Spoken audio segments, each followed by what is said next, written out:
Hi, I'm Dr. Diana Santa Cruz. I'm a child clinical fellow with the UCLA Care Center, and I'm here today with Dr. Passantini. Hi, I'm John Passantini. I'm a clinical child and adolescent psychologist, a UCLA professor, and director of the UCLA Center for Child Anxiety, Resilience, Education, and Support, or CARE Center.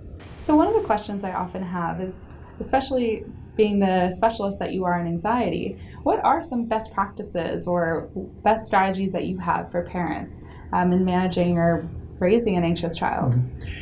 Parenting is critical. It's really important. And when we're working with kids and treating kids for anxiety, the parenting piece oftentimes is more important than the work that we do with the children.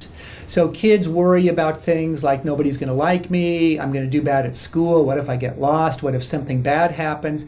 And these are actually pretty common fears that most kids have.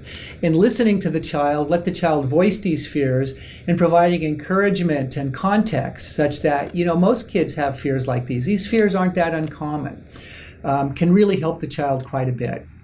The other thing that parents can do is to really focus on the positives. So bring up examples of when the child was able to manage these situations. If the child says, I'm afraid I'm not going to have anybody to have lunch with, parents can say, well, last year you had lunch with Sally and Billy all the time and they're in your class this year, so why don't you ask them? Really trying to teach them and focus on things that the successes that they've had and things that they can do. And then the third thing that's most important is parents really need to pay attention to their own behaviors. For example, really common, and I do this with my kids even though I know not to, is are you going to be okay? Do you have everything? Are you ready for your test? And we think we're helping our children, but what we're really doing is making them more anxious. So if you're parenting an anxious child, you want to avoid asking questions that may make the child feel anxious. We also want to avoid reassuring our children. Anxious children commonly ask for reassurance. Is this going to be okay? Did I bring all my stuff to school? What if nobody's home when I get home? And as parents, we want to comfort our children and make them feel safe, when in fact, reassurance can actually lead to worsening of anxiety.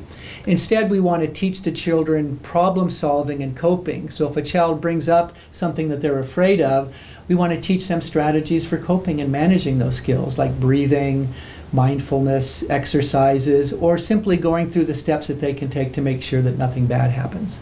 Really helpful strategies. And I wonder, even with this idea of the worries that parents have, how they can use that information to make sure that they're not facilitating that or reinforcing it by trying to do something opposite, try to resolve and problem solve through that. Exactly. But what about times when those strategies don't work? When might it be time for parents to seek additional support? We also recommend parents seek help if the child's anxiety increases in frequency, if their worries or concerns, headaches, stomach aches, whatever it might be, if they're seeing them every day. That may be a little bit of a concern. An occasional stomach ache or headache or need for reassurance is okay, but if we're seeing days and days and days when the child is exhibiting these symptoms, that may be a little bit concerning. We also are concerned about the intensity of the fear. So if a little child sees a dog barking across the street, it'd be very reasonable for this child to maybe get upset or not want to cling on mom, for example. If the child gets very upset or anxious about things that used to not be bothersome, like wanting to go to school, for example, if the child tantrums or cries about going to school, and again, this happens repeatedly, that may be another concern as well.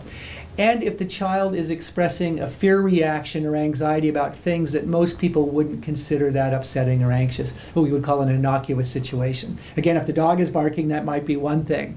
If relatives are coming over, a friend invites a child out for a play date, there's a birthday party invitation, most people wouldn't consider these anxiety provoking. If the child starts reacting negatively to situations like this, then we would be concerned. And finally, and the biggest issue is interference. If the child's anxious behavior starts interfering in a noticeable way with schoolwork, with home life, with social life, or in other arenas, then it might be time to seek help. Well, thank you so much for those really helpful insights, Dr. Passantini, and thank you so much for joining us today. For more information, please visit our website. Thank you so much for joining us today. And thank you.